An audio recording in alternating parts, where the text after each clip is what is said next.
Good morning, তোমরা সবাই কেমন আছো? আশা করি তোমরা সবাই ভালো আছো। তো আজকে হচ্ছে সানডের সকাল।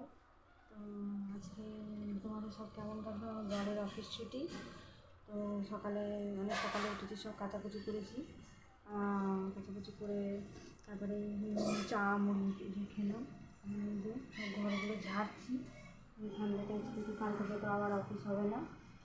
তারপরে করে এই যে তরকারি বাটি কাটলাম, করলাম, এই যে সবজিগুলো একটু বড় আছে, সবজি আনতে গেছে, মাছ রান্না করবো। বিস্কুটটা খাই, তোমরা কি বিস্কুটটা খাও? আমি ক্রিম কেকার খাই সকালে। তোমরা কী খাও তো কমেন্ট বক্সে জানিয়ে। হ্যাঁ, আবার তোমাদের সাথে দেখা হবে যখন বাজার নিয়ে আসবে, কি বাজার এনেছে সেগুলো আজকে। ঠিক আছে, এখন বাই।